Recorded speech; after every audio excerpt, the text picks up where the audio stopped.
दो दोस्त आशीष और दीपक बहुत पुराने स्कूल में साथ में पढ़ते थे। काफी साल हो गए मिले नहीं। एक दिन दीपक ने आशीष को मार्केट में देखा एक छोटी बच्ची के साथ। तो दीपक आया आशीष के पास और आशीष को बोलता है कि वाह भाई, शादी वादी कर ली, बच्चे वगैरह हो गए, हमें तो पता ही नहीं, बताया नहीं, हमें मिले ही नहीं, बहुत टाइम, ये वो ऐसा वैसा सब कुछ। तो आशीष ने कहा कि ये जो है मेरी बेटी नहीं है। तो दीपक ने पूछा किसकी बेटी है। तो आशीष ने कहा ये मेरे इकलौते चाचा के इकलौते भाई की इकलौती बहन की इकलौती बेटी है। क्या बोला तूने? समझ में नहीं आया? तो चलो समझते हैं। हेलो एवरीवन, स्वागत है आपका गायत्री इंस्टीट्यूट के यूट्यूब चैनल पे। मैं हूं आशीष शर्मा और आज का जो हमारा चैप्टर है, आज का जो हमारा सेशन है वो होने वाला है एक ऐसे टॉपिक पे जो टॉपिक आप सब की ज़िंदगी में घुला हुआ है। बिल्कुल, आप उस चीज़ को बहुत अच्छे से समझते हैं, बहुत अच्छे से जानते हैं, लेकिन आज हम उसको यहाँ पर बोर्ड पर डिस्कस करने वाले हैं। एग्ज़ाम पॉइंट ऑफ व्यू से बहुत ही इम्पोर्टेंट टॉपिक है, क्योंकि उसके इंडिविजुअल क्वेश्चंस तो आते ही हैं। इंडिविजुअल क्वेश्चंस के साथ साथ में उसके क्वेश्चन पजल के फॉर्म में भी आपको देखने को मिलते हैं। जी हाँ, अगर आप समझ गए हैं तो बिल्कुल मैं उसी चीज़ की बात कर रहा हूँ। आज का हमारा चैप्टर है, चैप्टर का नाम है blood relation. Blood relation Hindi में इसे कहते हैं, क्या कहते हैं? खूनी संबंध। नहीं साहब, खूनी संबंध नहीं कहते, हिंदी में इसे कहते हैं रक्त संबंध। हालांकि यहाँ कुछ रिश्तेदार ऐसे होते हैं जिनका पर ठीक है, हम उसे बाद में बात करेंगे। फिलहाल इसे हिंदी में कहते हैं रक्त संबंध।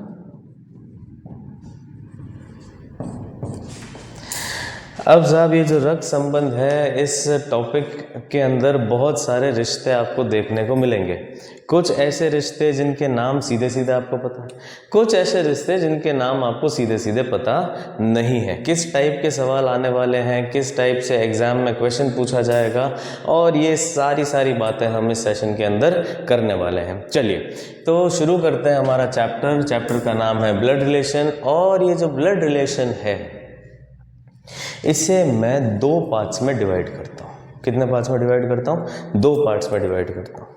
अगर मैं आपसे पूछूं, चलिए आपसे अगर मैं पूछ लूँ कि बताओ साहब रिश्ते कितने होते हैं, किस तरीके से होते हैं? ये साहब रिश्ते तो बहुत सारे होते हैं। दादा, नाना, मामा, चाचा, ताऊ, फूफा, मासी, मामी, बहुत सारे रिश्ते होते हैं। लेकिन हमको इसे कैटेगराइज करना पड़ेगा ताकि हम क्वेश्चंस को आराम से सॉल्व कर पाएँ। तो उसी के लिए ये जो ब्लड रिलेशन है, इस ब्लड रिलेशन को मैं दो पार्ट्स में डिवाइड करता हूँ। कितने पार्ट्स में डिवाइड करता हूँ? दो पार्ट्स में डिवाइड करता हूँ। पहला पार्ट रहता है मेरा वो संबंध, ऐसे रिश्ते जिन रिश्तों पे हमारा कोई बस नहीं चलता, बिल्कुल भी नहीं चलता। कोई कानपुर वाले फूफा जी अब साहब पसंद नहीं है, अब नहीं है तो नहीं है, पर फूफा जी तो हैं, उनका तो हम कुछ कर नहीं सकते। और ऐसे बहुत सारे रिश्ते होते हैं जिन्हें हम मारवाड़ी में कहते हैं नकटे रिश्ते, अब निभाने तो पड़ेंगे सब। तो ऐसे रिश्ते वो सारे रिश्ते होते हैं जिन पे आपका कोई बस नहीं चलता। और वो रिश्ते कौन से होते हैं? वो रिश्ते आपको कब मिलते हैं? वो रिश्ते साहब आपको मिल जाते हैं आपके जन्म से। तो साहब ब्लड रिलेशन फर्स्ट पार्ट, वो सारे रिलेशंस जो जुड़ गए हमारी बाय बर्थ। ऐसे रिश्ते जो जुड़ गए हमें हमारी बर्थ से, जो मिले हैं हमें हमारे जन्म से, जिनका हम कुछ नहीं कर सकते। अब साहब कुछ रिश्ते ऐसे होते हैं जिन्हें हम अपनी मर्जी से बनाते हैं। हम अपनी मर्जी से कौन से रिश्ते बनाते हैं? मैं ऑथेंटिक रिश्तों की बात कर रहा हूँ, है ना। मैं ऐसे वो वाले नहीं रिश्ते जो अपनी मर्जी से बना ली, वो नहीं। मैं ऑथेंटिक रिश्तों की बात कर रहा हूँ। ऑथेंटिक रिश्ता वो रिश्ता जो हम अपनी मर्जी से बनाते हैं, या ऐसा समझ लो कि हमें गलत फहमी कि हम अपनी मर्जी से बनाते हैं, वो बन जाता है या बना दिया जाता है, वो है साहब विवाह। विवाह का मतलब मैरिज।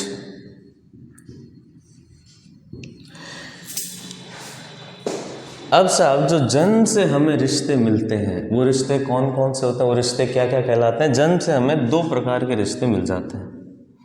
पहला तो होता है हमारा ददियाल पक्ष, दूसरा होता है हमारा ननिहाल पक्ष, एक होता है पैटर्नल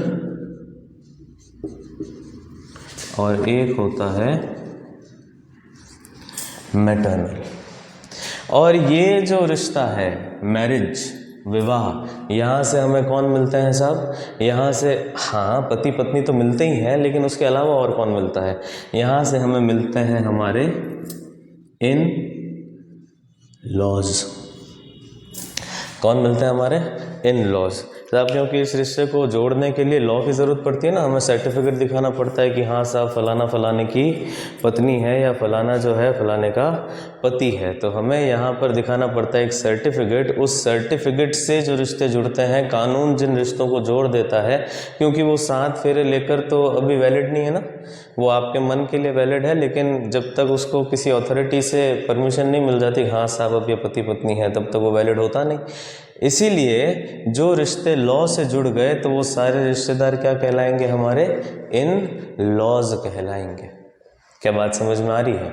बिल्कुल आराम से चलेंगे, बहुत ही मज़ेदार टॉपिक है। एग्ज़ाम के अंदर इसकी अलग इम्पोर्टेंस है, वेटेज भी बहुत ज़्यादा है नंबर्स का। और ये जो चैप्टर है बिल्कुल आपका एकदम वो वैसा पर्सनल टाइप का चैप्टर है। इसको बिल्कुल आप अपने आजू बाजू चीज़ों को देखते हैं, सारे रिश्तों को देखते हैं, उसी तरीके से इस चैप्टर को भी समझेंगे। ब्लड रिलेशन 2 पार्ट्स में डिवाइड किया। पहला पार्ट है हमारा वो रिलेशंस जो हमें मिले हमारी बर्थ से। और बर्थ से हमें कौन सा रिलेशन मिले? बर्थ से साहब हमें मिला हमारा पैटर्नल रिलेशन और मैटरनल रिलेशन। उसके बाद में एक वो रिलेशन जो हमने खुद ने बनाया, हमारी मर्जी से बनाया, वो क्या था? मैरिज, शादी। और शादी से पति पत्नी तो मिले ही, लेकिन जो रिश्ते मिले उन रिश्तों को हमने क्या कहा? इन लॉज कहा। क्या इतनी कहानी समझ में आ रही है? अब यहाँ पर देखें आप, ये जो पैटर्नल रिलेशन है और मैटरनल रिलेशन, पैटर्नल में कौन कौन आता है? आपके पिताजी वाला पूरा परिवार, माने दादा दादी, चाचा चाची, ताऊ जी, ताई जी, भुआ जी, फूफा जी, ये सब आते हैं आपके पैटर्नल में। मैटरनल के अंदर कौन आता है? मैटरनल के अंदर आता है आपकी माता जी के रिलेटिव्स, आपका ननिहाल पक्ष, नाना नानी, मामा मामी, मासी मासा जी, और ये सारे लोग आपके मैटरनल के अंदर आते हैं। फिर हम बात करते हैं यहाँ पर इन लॉज के अंदर। अब इन लॉज की बात करें उससे पहले मैं चाहता हूँ कि आप एक नोट डाल के साइड में लिख लें, जब भी अब चैप्टर आगे बढ़ेगा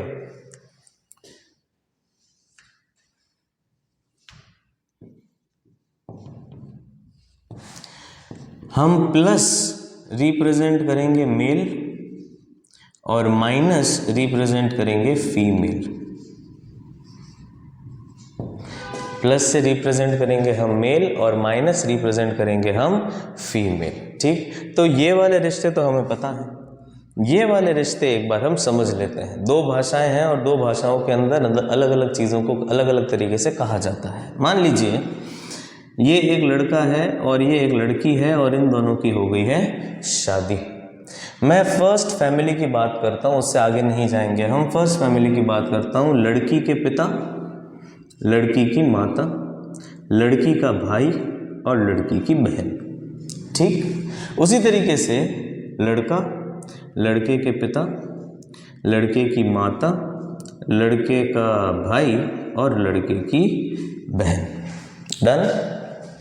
समझने के लिए अब 2 भाषाओं के अंदर हम इन रिश्तों को समझेंगे। एक है हमारी अंग्रेज़ी जो थोड़ी सी गरीब भाषा है, और एक है हमारी हिंदी जिसके अंदर शब्दकोश की कोई कमी नहीं है। क्यों मैंने कहा गरीब भाषा, वो भी अभी समझ में आएगा। यहाँ पर देखें, लड़के को लड़की के पिता क्या बोलते हैं? दामाद बोलते हैं, जवाई बोलते हैं, कवर्सा बोलते हैं। लड़की की माँ क्या बोलती है? सेम, जवाई, कवर्सा। लड़की का भाई क्या बोलता है? जीजा जी। और लड़की की बहन क्या बोलती है? जीजा जी। वो आजकल जीज ट्रेंड के अंदर है ना, तो क्या बोलती है? जीजा जी बोलती है। अब लड़का लड़की के पिता को क्या बोलेगा? ससुर। माता को सास। ये साला, हाँ थोड़ा भारी रिश्ता है ना, तो साले साहब या साले जी बोलना ज़रूरी है यहाँ पे। और साहब ये रिश्ता क्या कहलाता है? बिल्कुल ये साली जी हैं हमारे। अब सेम सेम चीज़ हम लड़की के साथ करेंगे कि साहब लड़की क्या कहलाती, ये जो भाई साहब हैं इसको क्या बोलेंगे, बहू हो गई इसकी। ये है माता इस लड़के की तो वो भी बहू हो गई। ये है भाई, तो भाई के लिए अगर हम इसे देवर माने तो भाभी हो गई, जेठ माने तो उसके लिए भी बहू ही कहलाती है। और साहब ये लड़की है और ये रिश्ता बहुत ही एकदम जोरदार रिश्ता होता है। लड़की की बहन ननंद होती है इसकी और ये होती है इसकी भाभी। ठीक, तो हिंदी के अंदर देखो हमारे पास में कितनी सारी चीज़ें हैं। हिंदी के अंदर ये होती है हमारी भाभी, ये होती है ननंद, ये होती है भाभी, ये होता है देवर या फिर जेठ। उसी तरीके से ये जीजा, ये साला, ये जीजा, ये साली। लेकिन अगर मैं अंग्रेज़ी की बात करूं, अगर मैं बात करूं इंग्लिश की, तो इंग्लिश के अंदर ये रिलेशंस कैसे डिस्क्राइब किए जाते हैं। बेटी का पति, इसके लिए ये हो गया son in law, son in law, law से जुड़ा तो सन इन लॉ। लड़के के लिए लड़की के पिता, फादर, लड़की का पिता है ना, लड़की का फादर है तो फादर इन लॉ। माँ है तो मदर इन लॉ, भाई है तो ब्रदर इन लॉ, बहन है तो सिस्टर इन लॉ। अब यहाँ पर हमारे पास शब्दकोश की कमी है। ये इसका ब्रदर इन लॉ और ये भी इसका ब्रदर इन लॉ, ये इसकी सिस्टर इन लॉ और ये इसका ब्रदर इन लॉ। उसी तरीके से इसके लिए ये हो गई daughter in law, daughter in law, sister in law, sister in law. अब साहब ननंद के लिए भाभी सिस्टर इन लॉ और भाभी के लिए ननंद सिस्टर इन लॉ। ये जो लड़के का भाई है उसके लिए सिस्टर इन लॉ, चाहे देवर हो चाहे जेठ हो, कोई फर्क नहीं पड़ता, सिस्टर इन लॉ। और चाहे ये देवर है चाहे जेठ है, इस लड़की के लिए ये हो गया ब्रदर इन लॉ। क्या बात समझ में आ रही है? इन लॉज वाली कहानी आपको समझ में आ रही है, बिना किसी तकलीफ के, मज़ेदार, एकदम आराम से समझ में आ रही है। और बिल्कुल इसी तरीके से एकदम मक्खन की तरह चैप्टर समझ में आएगा। और समझ में क्या आएगा, एकदम मज़ा आएगा। मज़ा आना चाहिए, वो सबसे इम्पोर्टेंट है। बिल्कुल सब मज़ा आएगा। तो अब तक हमने क्या पढ़ा, ब्लड रिलेशन जो है उस रिलेशन को हमने दो पार्ट्स में डिवाइड कर दिया।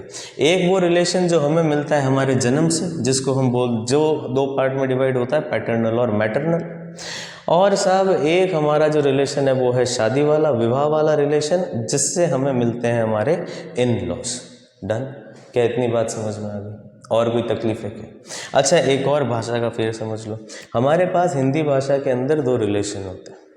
अगर ददियाल पक्ष के अंदर है तो होता है साहब भतीजा या भतीजी, होता है भाई का भतीजा या भतीजा। और अगर ननिहाल पक्ष के अंदर है तो होता है भांजा या भांजी। लेकिन अंग्रेजी के अंदर चाहे ननिहाल पक्ष हो चाहे ददियाल पक्ष हो, लड़के को कहा जाएगा नेफ्यू और लड़की को कहा जाएगा नीस। बस ये दो ही शब्द हैं। इसके अलावा एक और चीज़ का हम ध्यान रखेंगे जब हम ब्लड रिलेशन का चैप्टर करेंगे एग्जाम के अंदर, क्योंकि शायद कन्फ्यूजन होने के चांसेस रहते हैं। अगर बात की जाएगी ब्रदर की, मतलब सगा भाई। अगर बात की जाएगी सिस्टर की, सगी बहन। अगर वो बोलता है कज़न, तो साहब समझ जाएंगे कि वो सगा भाई या बहन नहीं है। कहने का मतलब यह है कि सगा भाई और सगी बहन को ही ब्रदर और सिस्टर कहा जाएगा। उसके अलावा जो सारे भाई बहन होंगे वो सारे भाई बहन कहलाएंगे कज़न। बात समझ में आ गई? अगर उसको क्वेश्चन के अंदर थोड़ा सा पर्टिकुलर होकर अगर उसको पूछना पड़ेगा तो वो उस तरीके से आपको ऑप्शन देगा। लेकिन हमें पता होना चाहिए अगर ब्रदर और सिस्टर की बात हो रही है मतलब सगे भाई और सगी बहन की बात हो रही है। क्या ये बात समझ में आई आप सबको? पक्का।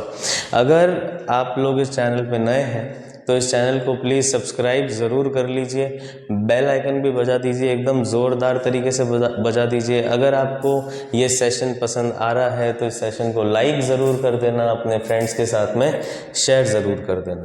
प्लेलिस्ट के अंदर लास्ट हमने एक चैप्टर किया था, वो है इनइक्वालिटी, तो उसके भी सारे वीडियोज़ पड़े हैं, बहुत ही अच्छे से समझाया गया है। आप एक बार पढ़ना ज़रूर से उसे। चलिए अब हम बात करते हैं वापस से हमारे ब्लड रिलेशन की। ब्लड रिलेशन वाला जो सेक्शन है उसमें रिलेशन तो समझ में आ गए कि साहब ये सारे होते हैं हमारे रिलेशन। डन? अब क्वेश्चन सॉल्व करने के लिए एक और इम्पॉर्टेंट चीज़ होती है, वो क्या होती है? वो होती है हमारी जनरेशन। सबसे इम्पॉर्टेंट चीज़ है जनरेशन। एक बार इसे साफ कर दें।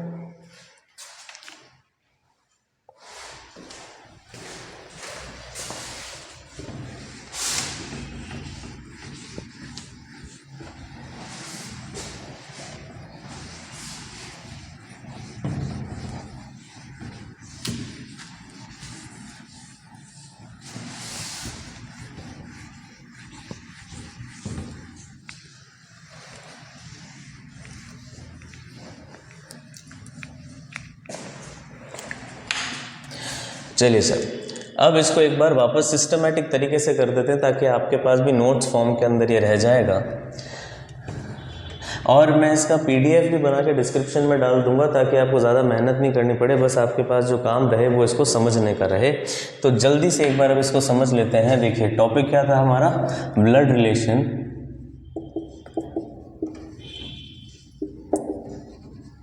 ब्लड रिलेशन को कहते हैं रक्त संबंध।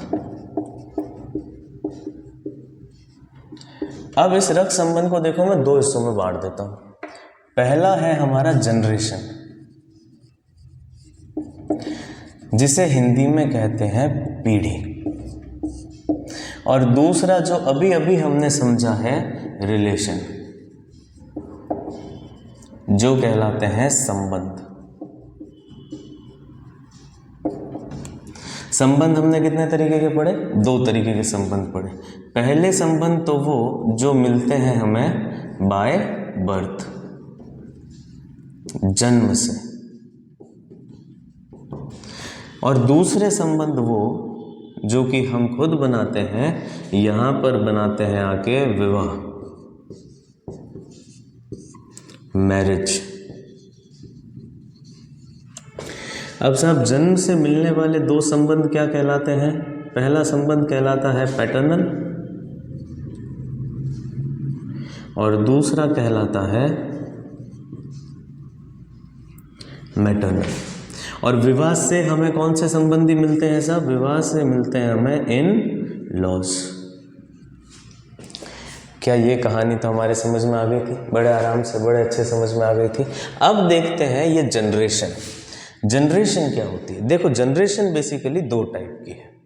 एक है हमारे पास में वर्टिकल जनरेशन, दूसरी है हमारे पास में horizontal generation.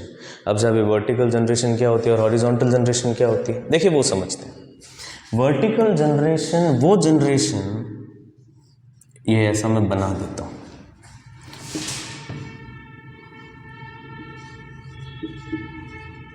Vertical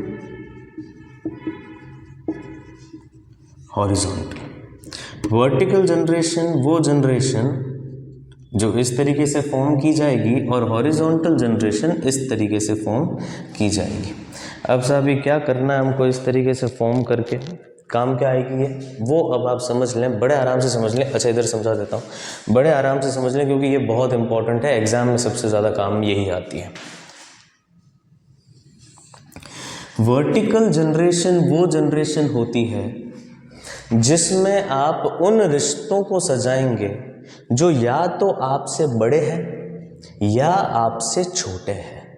vertical generation में वो सारे रिश्ते आएंगे जो या तो आपसे बड़े हैं या आपसे छोटे हैं, या तो आपसे बड़े हैं या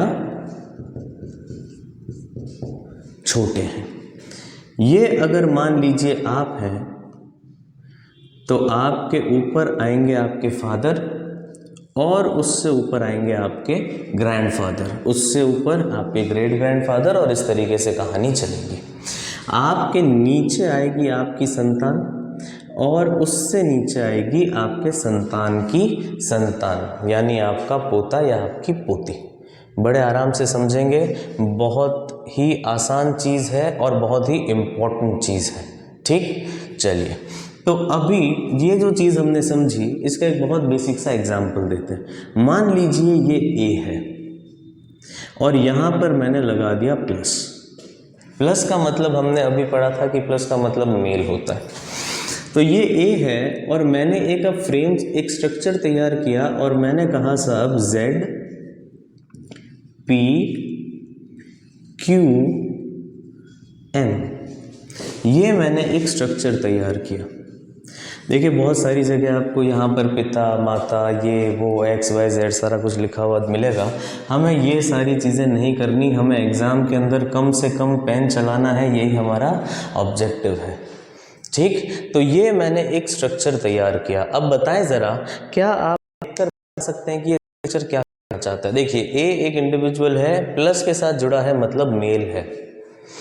वर्टिकल जनरेशन के अंदर इनको सजाया गया है, मतलब ए के ऊपर ए के पिता आएंगे तो जेड कौन हो गए? जेड हो गए साहब ए के पिता। इससे ऊपर कौन आएगा? इससे ऊपर आएगा पी, और पी कौन हो गए साहब? ए के दादा। ए के पिता है जेड, जेड के पिता है पी, तो साहब पी जेड के पिता हो गए और जेड ए का पिता हो गया, तो पी ए का कौन हो गया? दादा। क्या ये बात समझ में आ रही कि नहीं आ रही है? उसी तरीके से ए की संतान है क्यू, प्लस है तो मेल है, और क्यू का दादा कौन है? क्यू का दादा है ए का पिता यानी जेड। देखो मैंने यहाँ पर कहीं फादर, ग्रैंडफादर, सन कुछ भी नहीं लिखा है, लेकिन फिर भी हमें चीज़ एकदम इजीली आराम से समझ में आ रही है, और बिल्कुल ऐसा ही काम हमें करना है। बात समझ में आ रही कि नहीं आ रही? चलिए, तो m का a से क्या रिलेशन होगा? ध्यान रखेंगे एक और इम्पॉर्टेंट चीज़, m का a से जिसके लिए का आ रहा है हमें वो रिश्ता बताना है। ध्यान रखना, जिसके लिए का आ रहा है उसका रिश्ता हमें बताना है। m का a से क्या रिलेशन है? तो m के लिए पूछा गया है, तो m पोता है a का। क्या समझ में आया कि नहीं आया? ए का एम से क्या रिलेशन है? तो ए जो है वो दादा है एम का। क्या बात समझ में आ रही है? हाँ या ना? बिल्कुल एकदम अच्छे से समझ में आ जानी चाहिए। चलिए, तो साहब वर्टिकल रिलेशन, वर्टिकल रिलेशन के अंदर, वर्टिकल जनरेशन के अंदर हम उन सारे रिलेशंस को सेट करते हैं जो या तो हमसे बड़े होंगे या फिर हमसे छोटे होंगे। डन, इतनी चीज़ आ गई समझ में। अब हम बात करते हैं हॉरिजॉन्टल जनरेशन की। हॉरिजॉन्टल जनरेशन के अंदर वो सारे लोग आएंगे जो कि हमारे बराबर है। हॉरिजॉन्टल जनरेशन में कौन से लोग आएंगे? हॉरिजॉन्टल जनरेशन के अंदर वो सारे लोग आएंगे जो कि हमारे बराबर है। और हमारे बराबर कौन है? हमारे बराबर के अंदर कौन आता है? बिल्कुल भाई आता है, बहन आती है और पत्नी भी आती है। ध्यान रखेंगे, तो हमारे बराबर वाले जनरेशन के कौन? अच्छा, वो कज़न वगैरह भी सब इसमें शामिल है, ठीक है। तो हमारे बराबर के अंदर कौन आएगा? Brother, sister. अब चाहे सगे हो चाहे कज़न हो, जो भी हो वो सब ब्रदर एंड सिस्टर। उसके बाद में हस्बैंड, वाइफ, और इस ब्रदर सिस्टर में वाइफ के भी ब्रदर सिस्टर, मतलब brother in law, sister in law, वो सब भी इसमें शामिल है। ठीक, अब एक बात समझेंगे यहीं से, इसी चीज़ से एक बात समझेंगे। एक एग्जाम्पल लेते हैं, जैसे हमने वर्टिकल जनरेशन का लिया था वैसे ही हॉरिजॉन्टल जनरेशन का एक एग्जाम्पल लेते हैं। हॉरिजॉन्टल का एग्जाम्पल है a प्लस, ये इसको माइनस कर देते हैं, a minus b plus c minus. ठीक है, ऐसा कर दिया हमने। अब आप मुझे एक बात बताइए, इस a का b से क्या रिलेशन है? साहब देख के तो लग रहा है कि a b की बहन है, लगना भी चाहिए। अच्छा, b का c से क्या रिलेशन है? कि साहब b तो c का भाई है, और c का b से क्या रिलेशन है? कि c b की बहन है। तो a भी बहन है, c भी बहन है। चलो अच्छी बात है। अब क्यों नहीं ऐसा मन में आया कि a भी पत्नी है और c भी पत्नी है? नहीं साहब, दो पत्नियां तो नहीं हो सकती, मतलब वो चीज़ तो हमारे ब्लड रिलेशन में नहीं होगी। पत्नी केवल एक ही है, दो पत्नियां नहीं हो सकती। तो जब दो पत्नियां नहीं हो सकती तो हम पता कैसे लगाएंगे कि पत्नी कौन है और बहन कौन है? तो जो हमने वो एक बीच में नोट तैयार किया था, उसी नोट के अंदर एक और नोट ऐड कर लेंगे। और वो नोट क्या ऐड करेंगे? जब भी रिलेशन को सिंगल बॉन्ड से जोड़ा जाएगा,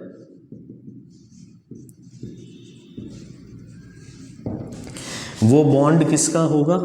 ब्रदर और सिस्टर के लिए। सिंगल बॉन्ड किसके लिए होगा?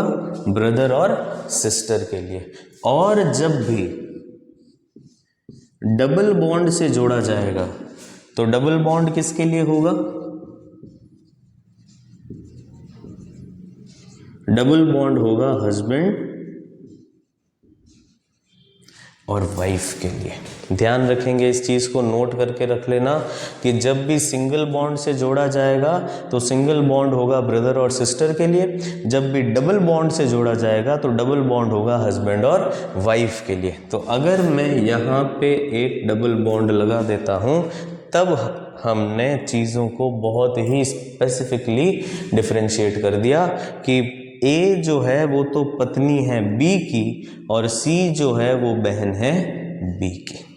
क्या ये बात समझ में आ रही है? क्या मज़ा आ रहा है कि नहीं आ रहा? ब्लड रिलेशन आपने पहले और भी कभी पढ़ रखा होगा, अगर पढ़ रखा है तो आप कंपेयर कर सकते हैं कि चीज़ें आपको किस तरीके से डिफरेंशिएट करके मतलब किस तरीके से डिफरेंशिएट हो रहा है। और अगर आप पहली बार ब्लड रिलेशन पढ़ रहे हैं, आज से पहले कभी ब्लड रिलेशन नहीं पढ़ा है, तो गारंटी है कि बिल्कुल मज़ा आ जाएगा और क्वेश्चन एकदम बिल्कुल ऐसे सॉल्व होंगे कि आपको पता ही नहीं चलेगा कि इससे पहले आपको ये चीज़ नहीं आती थी। बड़े आराम से एकदम मक्खन की तरह क्वेश्चन सॉल्व होने वाले। चलिए सर, तो एक बार वापस से फटाफट से जल्दी से एक रिकैप ले लेते हैं। रिकैप के अंदर चैप्टर हमने स्टार्ट किया था ब्लड रिलेशन। ब्लड रिलेशन को दो पार्ट्स में डिवाइड किया था। पहला पार्ट था हमारा जनरेशन, दूसरा पार्ट था हमारा रिलेशन। जनरेशन दो टाइप की, एक वर्टिकल एक हॉरिजॉन्टल। वर्टिकल के अंदर वो सारे लोग जो या तो आपसे बड़े हैं या आपसे छोटे हैं। हॉरिजॉन्टल के अंदर वो सारे लोग जो आपके बराबर हैं। आपके बराबर कौन है? आपके बराबर है आपके भाई बहन, कज़न, इन लॉज के भाई बहन, मतलब brother in law, sister in law, साला साली, ये सारे लोग। और आपके बराबर के अंदर कौन है? हस्बैंड और वाइफ। इसमें हमने ध्यान रखने वाली चीज़ क्या थी? अगर रिलेशन हस्बैंड और वाइफ का है तो वो डबल बॉन्ड से कनेक्ट होगा। अगर रिलेशन ब्रदर और सिस्टर का है वो सिंगल बॉन्ड से कनेक्ट होगा। चाहे ब्रदर ब्रदर हो तो भी सिंगल बॉन्ड ही यूज़ करना है सर, ध्यान रखना। सारे भाई भी सिंगल बॉन्ड से कनेक्ट होंगे, ऐसे नहीं भाई भाई डबल बॉन्ड कनेक्ट कर दो, ये ऐसे काम नहीं करने अपने। हाँ चलिए, ये तो था आपका बेसिक कॉन्सेप्ट सारा ब्लड रिलेशन का। अब क्वेश्चन कैसे पूछे जाते हैं, क्वेश्चन टाइप क्या है, उन सारी चीजों को डिस्कस करना पड़ेगा हमें। चलिए, सबसे पहला type of question, type of, एक काम करते हैं इसे यहां नहीं लिखते, इसे हम यहां बॉक्स में लिख देते हैं।